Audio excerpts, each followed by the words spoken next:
দ্বাদশ শ্রেণী তৃতীয় সেমিস্টারের বাংলা বিষয়ের আজকের আলোচনা করব বাংলা ভাষা ও সংস্কৃতি এই গ্রন্থের ভাষাবিজ্ঞান ও তার শাখা প্রশাখার গুরুত্বপূর্ণ প্রশ্ন এবং উত্তর নিয়ে। তো আলোচনা খুব মন দিয়ে শোনো, প্রথম থেকে শেষ অবধি প্রত্যেকটি প্রশ্ন খুব গুরুত্বপূর্ণ। আজকের এই আলোচনা বিশেষ কার্যকারী হবে বলে আমি মনে করছি। আর যারা শুধুমাত্র এই প্রশ্ন উত্তর পর্ব শুনছো তারা এই ভাষাবিজ্ঞান ও তার বিভিন্ন শাখা বা তার শাখা প্রশাখা এই পর্বের মূল পর্বের আলোচনা কিন্তু শুনে নেবে। আজকের এই ভিডিও ডেসক্রিপশন বক্সেও কিন্তু লিঙ্ক পেয়ে যাবে। এছাড়া দ্বাদশ শ্রেণী তৃতীয় সেমিস্টারের বাংলা বিষয়ের প্রায় প্রত্যেকটি পর্বের আলোচনা এবং সেই পর্বের প্রশ্নপত্র আজকের এই ভিডিও ডেসক্রিপশন বক্সেও লিঙ্ক পেয়ে যাবে। যদি ভিডিও ভালো লাগে অবশ্যই লাইক করবে এবং বন্ধুদের মধ্যে শেয়ার করবে। আর চ্যানেলটি সাবস্ক্রাইব করে পাশে থাকা বেল আইকন প্রেস করে রাখবে, কারণ বাকি থাকা আলোচনা খুব শীঘ্রই আমি নিয়ে আসবো এবং সবার আগে কিন্তু তুমি নোটিফিকেশন পেয়ে যাবে। সুতরাং সরাসরি চলে আসছি মূল পর্বের আলোচনায়। আবারও মনে করিয়ে দিচ্ছি, আজকে আলোচনার বিষয় ভাষাবিজ্ঞান ও তার শাখা প্রশাখা এই পর্বের খুব গুরুত্বপূর্ণ প্রশ্ন এবং উত্তর। প্রথম প্রশ্ন, ভাষাবিজ্ঞান কি? ভাষাবিজ্ঞান হচ্ছে বিজ্ঞানসম্মতভাবে ভাষা চর্চা। তাহলে ভাষাবিজ্ঞান কোন ভাষা চর্চা করে? ভাষাবিজ্ঞান কিন্তু মুখের ভাষা চর্চা করে। ভাষা বিজ্ঞানের উদ্দেশ্য কি? ভাষা নিয়ে বিজ্ঞানসম্মত চর্চাই হচ্ছে ভাষা বিজ্ঞানের উদ্দেশ্য। ভাষা বিজ্ঞানের গতি কেমন? ভাষা বিজ্ঞানের গতি আরোহমূলক। বৈজ্ঞানিক পদ্ধতিতে ভাষা সম্পর্কে আলোচনার প্রথম ধাপ কি? বৈজ্ঞানিক পদ্ধতিতে ভাষা সম্পর্কে আলোচনার প্রথম ধাপ তথ্য সংগ্রহ ও নথিভুক্তকরণ। ভাষা নিয়ে বিজ্ঞানসম্মত আলোচনার পাশাপাশি ভাষা বিজ্ঞান আর কি নিয়ে আলোচনা করে? ভাষা নিয়ে বিজ্ঞানসম্মত আলোচনার পাশাপাশি ভাষাবিজ্ঞান কিন্তু ভাষার সঙ্গে মানব মনের সম্পর্ক, তাছাড়া ভাষার সঙ্গে সমাজের সম্পর্ক, তাছাড়া মানব ভাষার সঙ্গে কম্পিউটারের ভাষার সম্পর্ক নিয়েও কিন্তু আলোচনা করে। ভাষার গঠন, প্রকৃতি, পদ্ধতি সম্পর্কে বিজ্ঞানসম্মত চর্চাকে কি বলে? ভাষাবিজ্ঞান। ভাষাবিজ্ঞানের বহুল প্রচলিত শাখা কয়টি? ভাষাবিজ্ঞানের বহুল প্রচলিত শাখা 3টি। তুলনামূলক ভাষাবিজ্ঞানের সূত্রপাত করেছিলেন কে? তুলনামূলক ভাষাবিজ্ঞানের সূত্রপাত করেছিলেন স্যার উইলিয়াম জোন্স 1786 খ্রিস্টাব্দে। সংস্কৃত, গ্রিক, লাতিন, ফার্সি ভাষার মধ্যে মিল খুঁজে পেয়েছিলেন কে? Sir William Jones. পরবর্তী প্রশ্ন, 11 নম্বর প্রশ্ন, সংস্কৃত, গ্রিক, লাতিন, ফার্সি ভাষাগুলির উৎপত্তির মূলে কোন ভাষা? সংস্কৃত, গ্রিক, লাতিন, ফার্সি ভাষাগুলির উৎপত্তির মূলে ইন্দো ইউরোপীয় ভাষা। স্যার উইলিয়াম জোন্সের গবেষণা অনুযায়ী সংস্কৃত, গ্রিক, লাতিন, ফার্সি ইত্যাদি ভাষাগুলির মধ্যে মিল কি? স্যার উইলিয়াম জোন্সের গবেষণা অনুযায়ী সংস্কৃত, গ্রিক, লাতিন, ফার্সি ভাষাগুলির উৎপত্তির মূলে একটি মাত্র ভাষা, অর্থাৎ একটি মাত্র মূল ভাষা থেকে এই ভাষাগুলি কিন্তু উৎপন্ন হয়েছে। আধুনিক ভাষাবিজ্ঞানের চর্চার সূত্রপাত হয় কোন প্রকার ভাষাবিজ্ঞান চর্চার মাধ্যমে? তুলনামূলক ভাষাবিজ্ঞান চর্চার মাধ্যমে। সমগোত্রজ ভাষাগুলির মধ্যে তুলনা করে মূল ভাষা বা উৎস ভাষাকে পুনর্নির্মাণ করে কোন ভাষাবিজ্ঞান? তুলনামূলক ভাষাবিজ্ঞান। প্রাচীন ভারতীয় আর্য ভাষা বিভিন্ন স্তরের মধ্য দিয়ে যে বাংলা ভাষার জন্ম দিয়েছে তা আলোচনা করে কোন ভাষাবিজ্ঞান? ঐতিহাসিক ভাষাবিজ্ঞান। কোন ভাষাবিজ্ঞানে কালগত বিবর্তন থাকে? ঐতিহাসিক ভাষাবিজ্ঞানে কিন্তু কালগত বিবর্তন থাকে। কোন ভাষাবিজ্ঞানে ভাষার ধারাবাহিক কালগত রূপান্তর আলোচনা করে?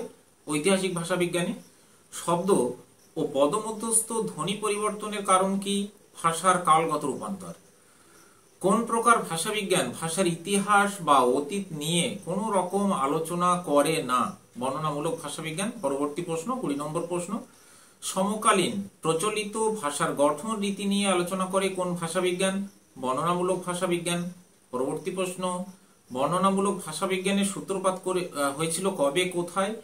বর্ণনামূলক ভাষাবিজ্ঞানের সূত্রপাত হয়েছিল ইউরোপে 20 শতাব্দীর গোড়ায়। বর্ণনামূলক ভাষাবিজ্ঞানের 4টি শাখা কি কি? বর্ণনামূলক ভাষাবিজ্ঞানের 4টি শাখা হলো ধ্বনিবিজ্ঞান, ধ্বনিতত্ত্ব, রূপতত্ত্ব, বাক্যতত্ত্ব এবং শব্দার্থ তত্ত্ব।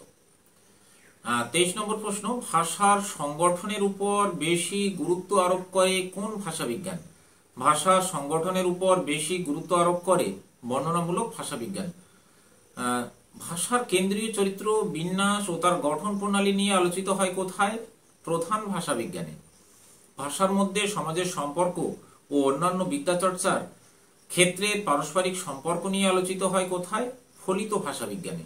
সমাজ ও ভাষার সম্পর্ক যে ভাষাবিজ্ঞানে আলোচিত হয় তাকে বলে সমাজ ভাষাবিজ্ঞান। সমাজ ভাষাবিজ্ঞানের মূল ভাগ কয়টি? সমাজ ভাষাবিজ্ঞানের মূল ভাগ তিনটি। কোনো ব্যক্তি বিশেষ উপভাষার যে বিশেষ রীতি ব্যবহার করে তাকে কি বলে? তাকে বলে কোড। কোনো ব্যক্তি যদি পরিস্থিতি অনুযায়ী তার ভাষা বদলে নেয় তখন সেই প্রক্রিয়াকে কি বলে? তাহলে কোনো ব্যক্তি যদি পরিস্থিতি অনুযায়ী তার ভাষা বদলে নেয় তখন সেই প্রক্রিয়াকে বলে কোড বদল। কোড বদল ফলিত ভাষাবিজ্ঞানের কোন শাখায় একটি গুরুত্বপূর্ণ বিষয়? সমাজ ভাষাবিজ্ঞান।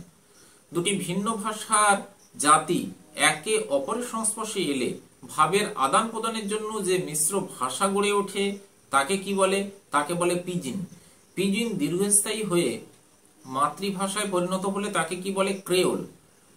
উপলক্ষ অনুযায়ী ভাষার বা উপভাষার যে বদল তাকে কি বলে? তাকে বলে রেজিস্টার।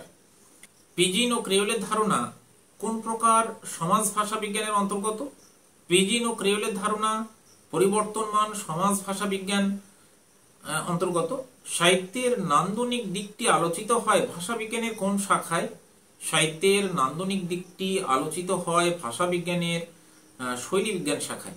শৈলী বিজ্ঞানকে কয় ভাগে ভাগ করা যায়? শৈলী বিজ্ঞানকে কিন্তু দুই ভাগে ভাগ করা যায়।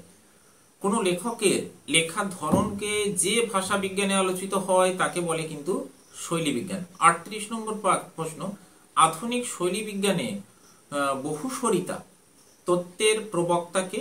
আধুনিক শৈলী বিজ্ঞানে বহুস্বরিতা তত্ত্বের প্রবক্তা মিখাইল বাখতিন। আবারও মনে করিয়ে দিচ্ছি, যারা চ্যানেলটা এখনো সাবস্ক্রাইব করোনি অবশ্যই চ্যানেলটি সাবস্ক্রাইব করে পাশে থাকা বেল আইকন প্রেস করে রাখবে, কারণ দ্বাদশ শ্রেণীর তৃতীয় সেমিস্টারের বাংলা বিষয়ের প্রায় প্রত্যেকটি আলোচনা এবং বাকি থাকা আলোচনা খুব শীঘ্রই আমি নিয়ে আসবো, যেন সবার আগে তুমি নোটিফিকেশন পেয়ে যাও।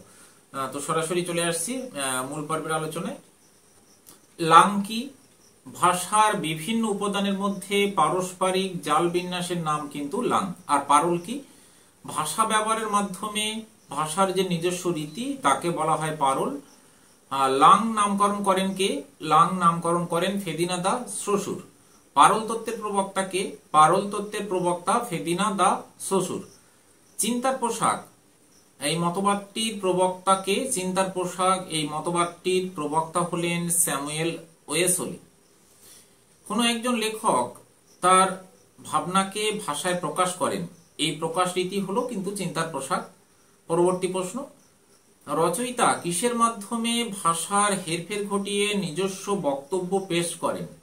বিচ্যুতির মাধ্যমে। আর বাক্যের অধিগঠন আর অধগঠন, বাক্যের অধিগঠন হচ্ছে বাক্যের অর্থ আর বাক্যের অধগঠন হচ্ছে বাক্যের গঠন কৌশল। মনে রাখবে বিষয়টি। শিশুরা কিভাবে কথা বলে, কিভাবে বাক্য তৈরি করে তার ধারাবাহিক আলোচনা করে যে ভাষা বিজ্ঞান তাকে কি বলে? তাহলে শিশুরা কিভাবে কথা বলে, কিভাবে বাক্য তৈরি করে তার ধারাবাহিক আলোচনা করে মনোভাষা বিজ্ঞান। ভাষা ব্যবহারের সমস্যা এবং ভাষার সঙ্গে মানব মস্তিষ্কের সম্পর্ক নিয়ে আলোচনা করে কোন ভাষা বিজ্ঞান? স্নায়ু ভাষা বিজ্ঞান। ল্যাড এর ফুল ফর্ম জেনে নিতে হবে। ল্যাড ল্যাঙ্গুয়েজ অ্যাকুইজিশন ডিভাইস, আর ল্যাস হচ্ছে ল্যাঙ্গুয়েজ অ্যাকুইজিশন সিস্টেম। দুটো তত্ত্বেরই প্রবক্তা নোয়াম চমস্কি।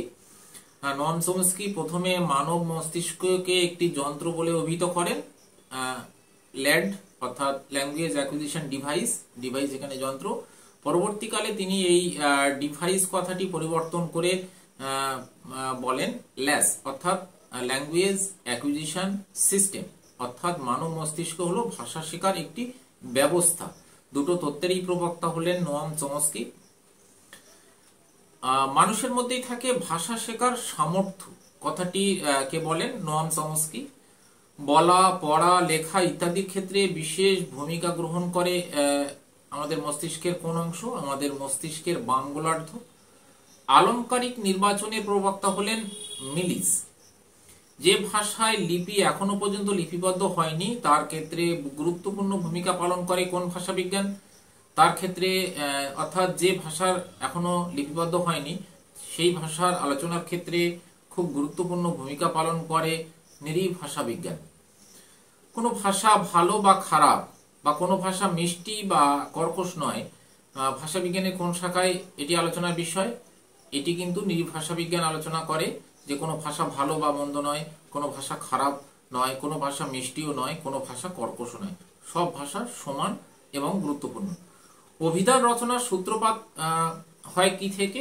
অভিধান রচনার সূত্রপাত হয় জাস্কের নিরুক্ত থেকে। অভিধান বোঝাতে ডিকশনারিয়াস এই শব্দটি প্রথম ব্যবহার করেন জন গোরল্যান্ড। 1538 খ্রিস্টাব্দে ডিকশনারি শব্দটি প্রথম পাওয়া যায় ল্যাটিন ইংরেজি অভিধানে। তিনি হলেন স্যার থমাস এলিয়ট। অভিধান বিজ্ঞানের পথিকৃৎ হলেন জাস্ক। এক ভাষার শব্দকে সেই ভাষায় ব্যাখ্যা করা হয় কোন ধরনের অভিধান বিজ্ঞানে? এক ভাষিক অভিধানে। আর এক ভাষার শব্দকে অন্য ভাষার শব্দ দিয়ে ব্যাখ্যা করা হয় দ্বিভাষিক অভিধানে। আর কোন অভিধানে কোন ভাষার জন্ম থেকে সমস্ত বিবর্তন দেখানো হয়? ইতিহাস ভিত্তিক অভিধানে। সুতরাং যে কটি প্রশ্ন আজকে আলোচনা করলাম, প্রত্যেকটি প্রশ্ন খুবই গুরুত্বপূর্ণ। খুব মন দিয়ে প্রশ্নগুলি অভ্যাস করবে। আর ভিডিও ভালো লাগলে অবশ্যই লাইক করবে এবং বন্ধুদের মধ্যে শেয়ার করবে। তো আজকের আলোচনা এই পর্যন্তই। সবাইকে শুভেচ্ছা জানিয়ে আজকে আলোচনা এখানেই শেষ করছি।